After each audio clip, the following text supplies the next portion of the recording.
Welcome back. If it has joined us, you're watching the news at 10, coming to you live from Channels Television. A reminder of our top stories. The Nigerian army says it has killed several Boko Haram terror members in an ambush at Babangida local government area of Yobe State. Residents of 4 communities in Demsa local government area of Adamawa call for help against suspected killer herdsmen after fleeing their homes. Chairman of the Reformed All Progressives Congress, Buba Galadima, scores the APC-led administration lower than the administration it succeeded. And gunmen kill 11 taxi drivers and injures another 4 in South Africa's city of Johannesburg.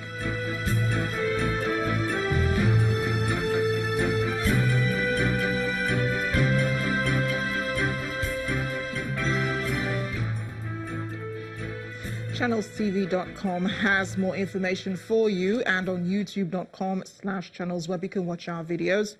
You can also watch us on your mobile device via your browser, or download the Channels TV app for Android, iOS, and Windows devices from their respective stores. Besides giving you access to news updates on the go, the Channels TV and Channels 24 app have an eyewitness feature that you can use to share pictures, videos, or news of happenings around you. Just install the app, then tap and swipe to reveal the menu and follow the instructions. Motorists and commuters may begin to heave a sigh of relief as security operatives and members of the constituted task force have begun clearing articulate trucks off the highways. For months now, major highways in Lagos have been besieged by these trucks, causing heavy gridlock until a presidential order came into effect. Our correspondent Olu Phillips reports. That was a few days ago. An extended gridlock on Oshodi-Apapa Expressway from months of persistent blockage by trucks. We returned to the highways to see how much compliance after the task force began enforcement. We have commenced work. What's our mission? Our mission, the first thing is to get the service lane, to clear the service lane and make use of the service lane for conventional vehicles, that I mean small vehicles. The express, you will still have tankers and containers on the express. We are gradually moving them to about 7 designated holding bays. The congestion means a large number of the trucks have been moved somewhere, and here's what we found.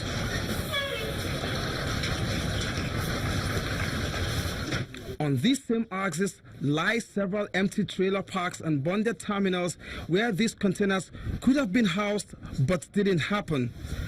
But push has come to shove, national duty calls, and these spaces have to be opened by the task force in anticipation of a business meeting with the owners later on.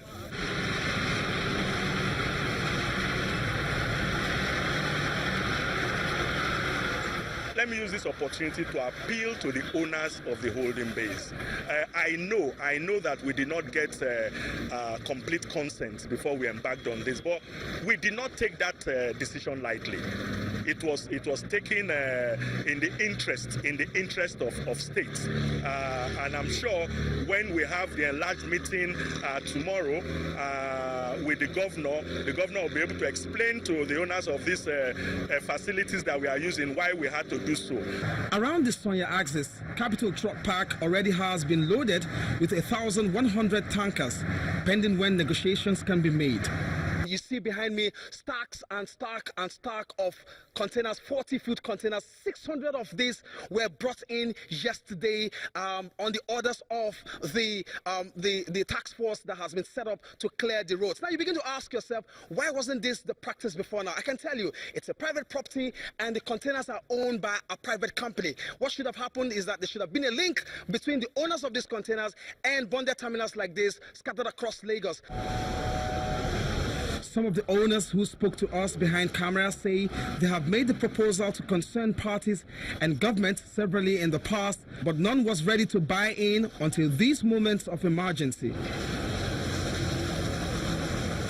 As you travel the entire stretch of the express, the traffic thins, and the remaining trucks you see have been ordered into a single file, keeping at least the service lane free. most importantly is to appeal to Lagosians and to, just as we are thanking them for the patience they have shown, that from tomorrow they will see that this area is already free, and we will maintain and sustain the tempo to ensure that things do not go bad again. There's still a lot of work to be done despite the successes recorded. Olu Phillips, Channels Television News.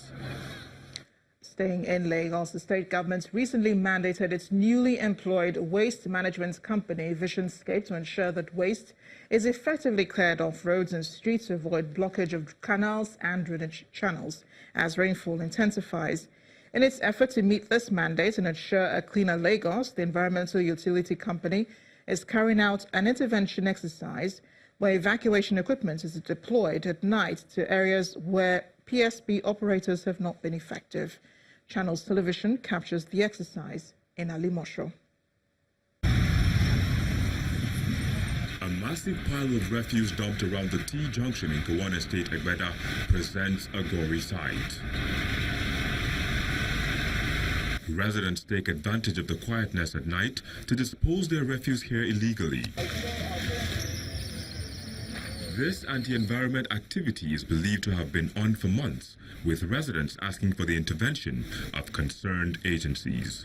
We are pleading if the federal government could help us remove this refuse from this place. Maybe they should look for another better place where they can put it. Dustbin everywhere. This is not the only place. If they take this dustbin out of this place, from here to 41 Road, 52 Road, 3rd Avenue, 5th Avenue, you will see refuse all over the place. Let them come in. They can make, there is revenue in this Gowon estate. It is a very big estate. It's a federal government estate. So what I plead is they should come in and think of what to do for us. The illegal dump site has grown to a height beyond the control of private waste operators in the area. Hence, the intervention of the new Lagos State Waste Management Agency, Visionscape. The waste manager recently came up with a new strategy to meet up with its expectation by deploying equipment at night to evacuate waste illegally dumped on the streets.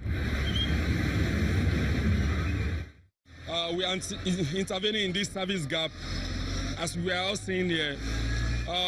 We have service gap that has resulted as a result of WCO not being active here.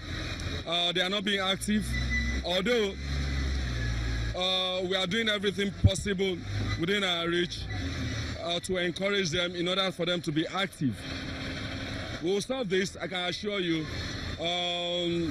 One tipper has gone. We have 3 now that are loading, 3 coming, and we still have more coming. Though delayed, the intervention of Visionscape may be commendable. Like that of Gowon Estate, the waste manager promises to deploy more equipment to other areas where the ineffectiveness of PSP operators is causing waste pollution. In Anambra State, the government is intensifying efforts at transforming the structural outlook of the state with the continued demolition of illegal trading structures. The managing director of Awka Capital Territory Development Authority insists the state government will not tolerate any form of indiscipline by traders, adding that there is an existing federal law against building under high-tension cables due to radiation and other hazards associated with it. Anambra street trading is banned for a very long time. It's in the law since over 5 years. And therefore, we are going to carry out a surgical operation to clear people from the streets. Governor Willie Obiano of Anambra State reading out the Riot Act to traders bent on displaying their wares on the streets. And true to word, since May this year, the exercise has commenced with full force, with caterpillars demolishing everything that has any trace of illegality attached to it. This is the latest round of demolition in Awka, the Anambra State capital. The bulldozers wait patiently for the traders to evacuate the important belongings before moving in to fulfill the objective. This affected trader is perplexed by it all, claiming he should not be considered a trespasser as he has been paying rent for the space. The landlord is there collecting money from us, and we just pay. This man wonders where else is better to have their stalls than Awka. This is the only place things are happening in Awka. and many people are making ends meet here. If government can help give them a place to conduct their business, I think it will be good.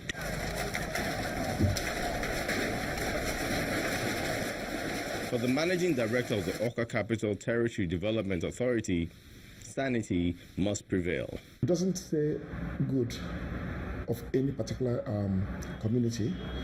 They have a place to live.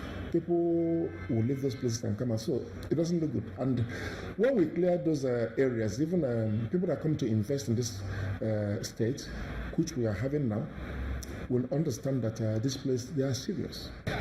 Perhaps all parties concerned should dialogue over where will be most suitable for trading to avoid further confrontations. Public servants in Edo State will now benefit from the National Housing Fund, with contributions to the scheme expected to commence as early as August 1st, 2018. The decision to participate in the exercise was reached at the conclusion of a sensitization workshop in Benin City, the Edo State capital, where organized labor in the state assured workers that taking part in the housing program conforms with directives from the national body. The governor of Edo State, Godwin Obaseki, joins public servants in rendering solidarity songs in this National Housing Fund sensitization program in Benin City, the Edo State capital. The organized labor in the state, in conjunction with the Federal Mortgage Bank, is here to enlighten the public workforce on the processes of owning houses of their own.